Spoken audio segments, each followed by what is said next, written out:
Okay, shout out po sa ating mga nanonood lagi sa ating vlog, sa ating mga komento dito sa ating YouTube channel. Marami pong salamat sa inyo. Sa ating mga subscriber po na lagi po ninyo akong sinamahan. Tuwing may upload ako, marami pong salamat sa inyong komentaryo, sa inyong kung pwede po, sa hindi pa po nakapag-subscribe, pwede nyo po kung subscribe po sa aking YouTube channel kung pwede. Kung pwede lang naman, no?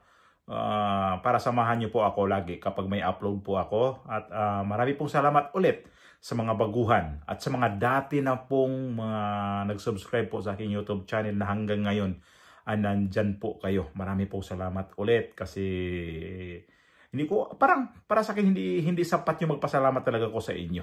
Sa totoo lang, sa totoo lang. Kasi parang nandito ako, nandyan kayo, pinagtiyagaan nyo ako. Ganun, di ba? Na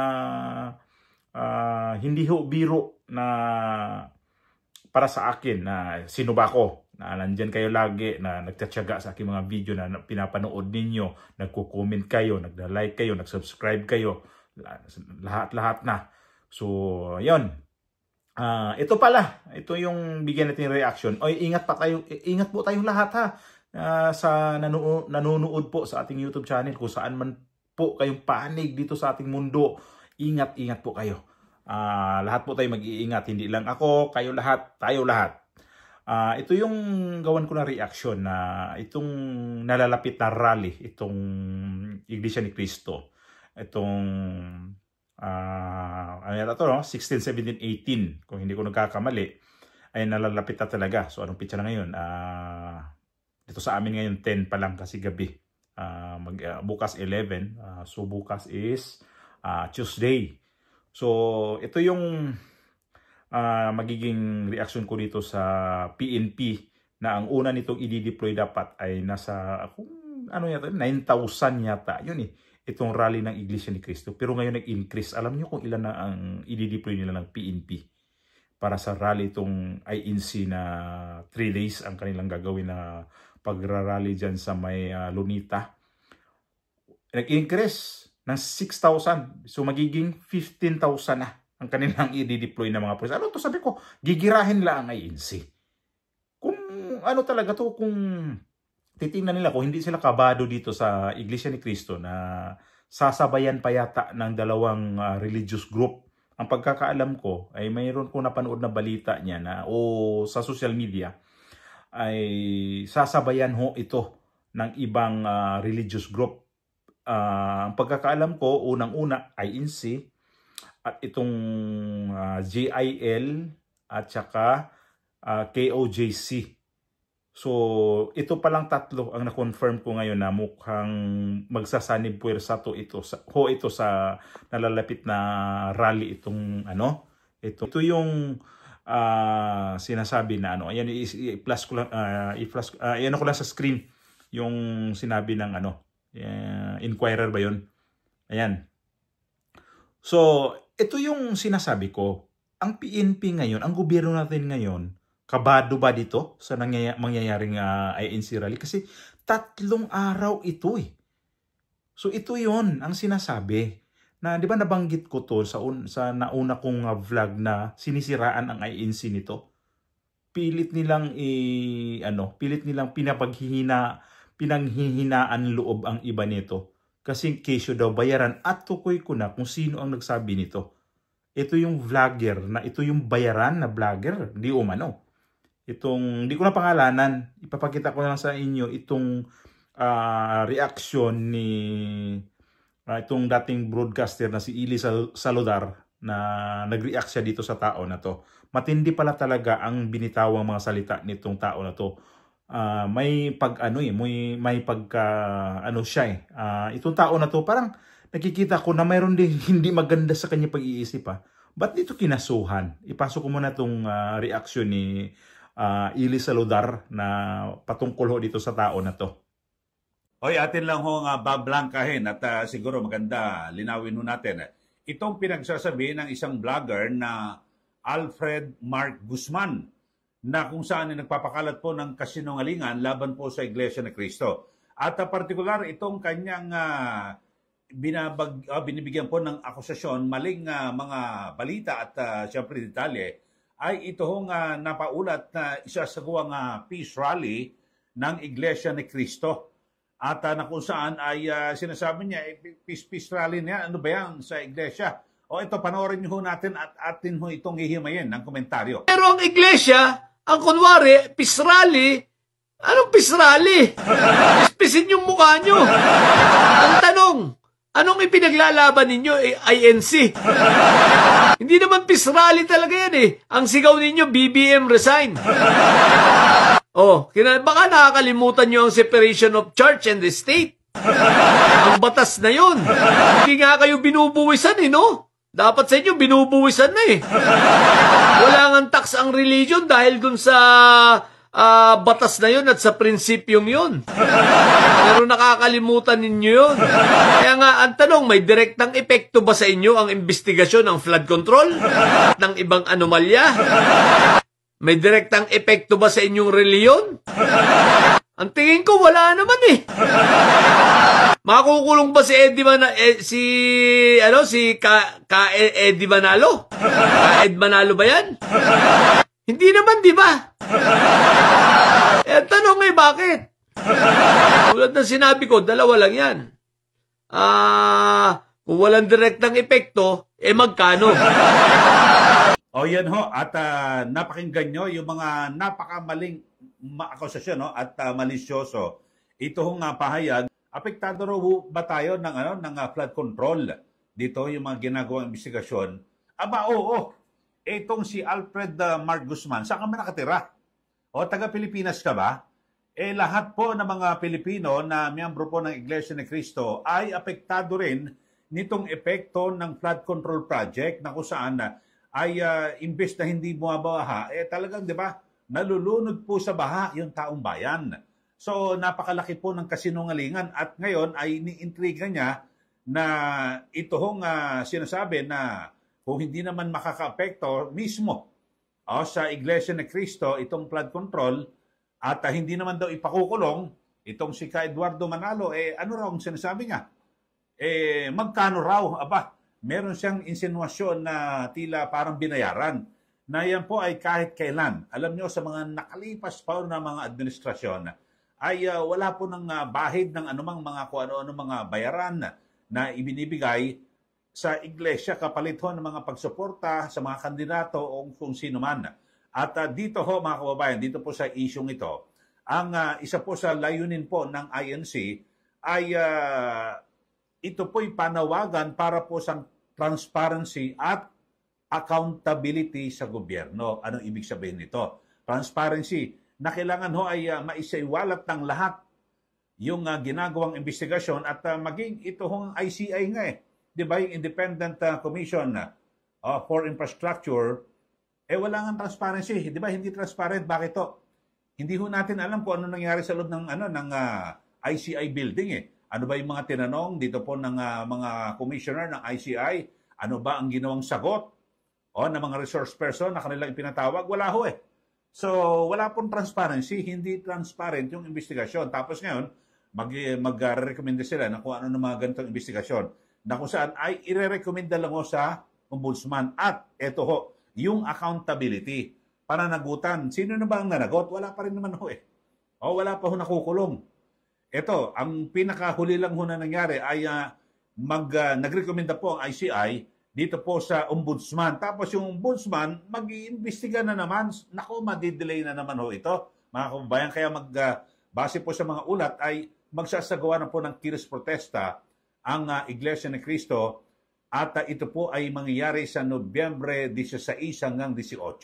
So yun po. At ito, pakinggan pa natin yung mga patuloy na kasinungalingan nitong si Alfred Mark Guzman. Di ba nga? Sino bang hindi mag-iisip? Di ba? Si Marco Beta, tinamaan. Bakit tinamaan si Marco Beta?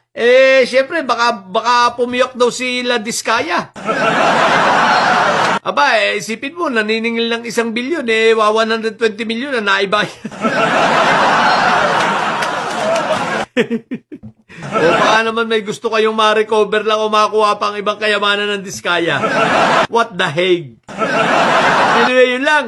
O yan ho, at tayo napakinggan, maging si Senator Dante Marcoleta ay kanyang iniintriga na kung saan ay tila di umano ay nangihingi dito po kay sa mga Diskaya at talagang napakatindi po yung kanyang mga aligasyon, di ba, na sinasabi 1 billion hiningi pero 120 million lang ang nakuha. So mabigat po na paratang ito hong ginagawa nitong Alfred Mark Guzman na dapat po siguro ay wag nang ikalat. Tandaan nyo yung pagmumukha, yung hilatsa ng pagmumukha niyan, yung Alfred Mark Guzman.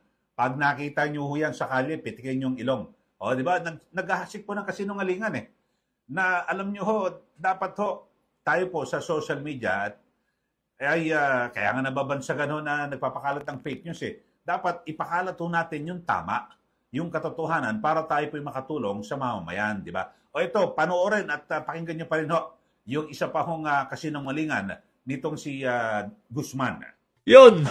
So, tuloy tuloy daw, sabi nila. So mga kababayan ko, basta't maging ano lang kayo dyan sa Manila, maging anong tawag dito, ano lang kayo mag-iingat, okay? At mga sa Liwasang Bonifacio ito gagawin. So ingat kayo at sa mga araw na ito, wag lumabas. Ang sabi dito, November 16, alam ko tentative. Akala ko nga, alam ko 3 araw ito 15, 16, 17. Pero whatever, ito at least kinukonfirm nito na tuloy. Pero sabi nga, hanggat hindi pa nangyayari, marami pang posibilidad na pwede mangyari. Maaring makancel pa yan, mapostpone, depende sa magiging kalalabasan ng kanilang pagre-recruit. Pero maraming marirecruit yan. Ang mahal 3,000 isang tao Tapos per day ang bayan. Ewan ko lang yung iba kung magpapaloko pa at magpapaestapa. Pero wawarningan ko lang kayo mga ralista. Baka yung 6,000 yung kikitain dyan sa 2 araw kulang pa sa magiging pang-asikaso ng kaso nyo Pag kayo ay nanggulo. Mag-rally kayo kung magra-rally pero wag na kayong manggugulo Alalahanin nyo, ilan yung sinampahan ng kaso ngayon? 97 yata. Baka gusto nyong masampulan din. Yung kikitain nyo dyan, kulang pa. Na panggastos. Na ano pa kayo, na abala. Okay? So, yun lang po muna. Sa mga bobong didilis, abang-abang lang tayo sa mga susunod na mga mangyayari sa darating na araw. Yun ho, nako, dagdag na mga kasinungalingan at mali-maling impormasyon na ipinakakalat nitong Alfred Mark Guzman. Tulad na lang sa pecha. Doon lang mali na. Ang sabi niya, November 15 to 17. Hindi ho, ang report ay 16, 17, 18. So, mali ka na naman, Guzman. Tapos, pangalawa, sabi mo ay Liwasan Bonifacio. Iba ho ang Liwasan sa Rizal Park. Kasi kaya nga dito yung report ay itong si Executive Director Cecil Lorenzana Romero ng National Parks Development Committee, ang sinasabi, siya ay nagmamanage ng Rizal Park, aprobado na raw po ang permiso. At yun ho, pati yung LGU ay handa po silang sumuporta para po sa nasabing peace rally. Yan po, mapayapa na pag-rally. At ang matindi ho rito sa mabigat na akusasyon nitong si Alfred Mark Guzman, ay binabayaran daw yung mga aattend, nag-recruit ang Iglesia ni Cristo para sumama sa rally sa ngayong Nobyembre 16 hanggang 18. Naku, maling-mali ho ito. Naku, marami magagalit sa iyo, Guzman.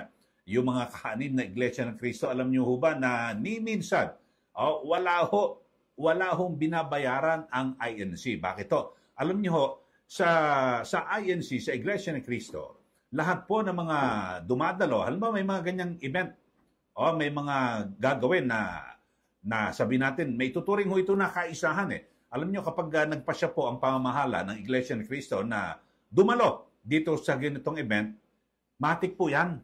At susunod po ang lahat ng mga yan, di po ba? At hindi po yan babayaran Sa katunayan, sila po mismo ang gugugol Sila mismo ang gagastos. Dito po, kung ano man, pamasahe, pati pagkain, habang sila naroon, sila po kanya-kanyang gasusuyan. Yan po ang tatak ng INC. Kaya napakalaking kasinungalingan ang binabanggit nito. So, ito yon yung tao na yon. Sabi ko, grabe, walang nag-file ng kaso dito. Grabe siya. Na-check ko yung ano niya, tinitingnan ko yung mga video niya. Grabe pag magsalita sa walang pinipili. Iglesia ni Cristo, paratangan niya na bayaran daw, bakit daw. Meron pa akong nakitang video niya na nagpapagawa di umano ito ang Iglesia ni Cristo po ng 1 million na t-shirt. Sabi niya, bakit di ninyo ipamigayan sa inyong mga miyembro na may mga miyembro kayo na nagugutom na kumakain ng pagpag. Grabe mag-akusa. So, kung hindi ito patulan, kung hindi ito bigyan rin ng reaksyon nito o eleksyon nitong klaseng taong ganito, mamimihasa to. Kasi grabe siya parang wala siyang pakundangan porkit ba nasa siya, sa ibang lugar din. OFW din ho ito. Pero sobrang bastos naman magsalita. Porkit ba siya, ito yung bayaran na vlog. Kasama daw ito di umano sa bayaran ng mga vlogger ni Bongbong Marcos. Ako sa totoo lang, ayoko naman talaga sa kay Bongbong Marcos, pero ito naman siya, grabe naman to siya.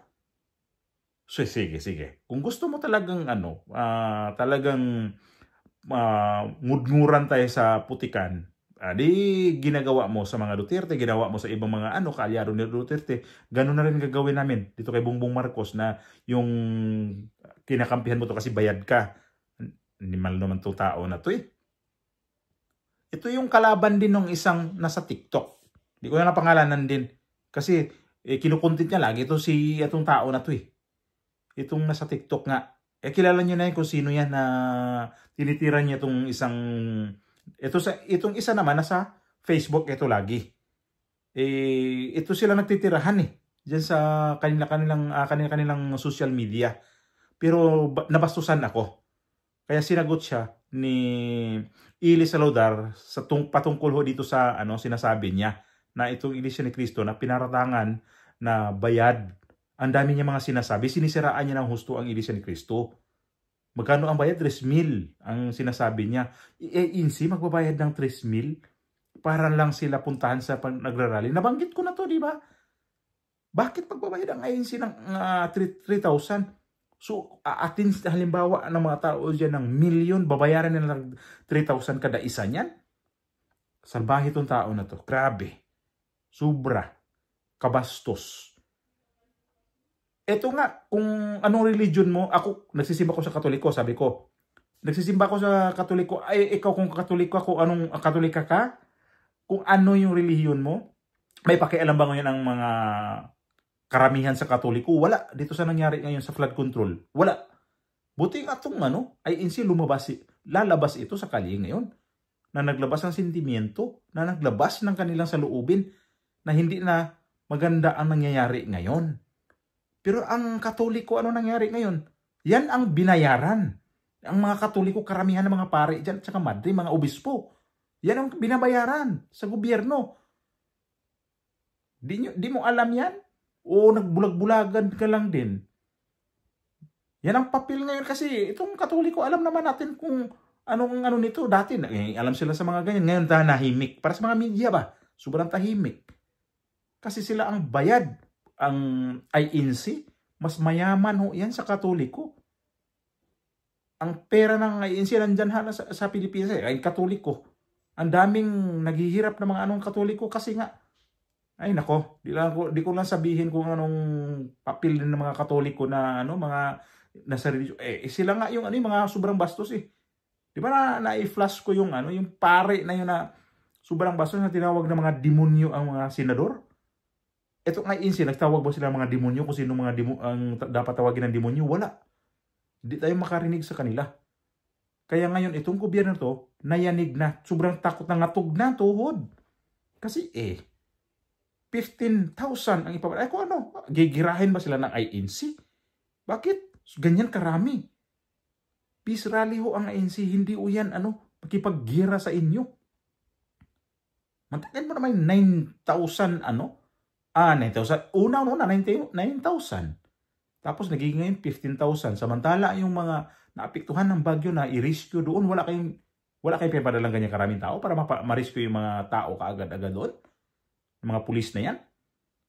Samantala ibang mga pulis din dyan, nagpakabusog lang din yan. Nako naman, Ito yung mga vlogger na mga bayad kayo, mahiya naman kayo. Mga kakapal ng mga mukha ninyo. Itong tao na to, di ko alam kung anong, di pa ko, bading ba yan? Tanong lang mo, bading ba ho siya?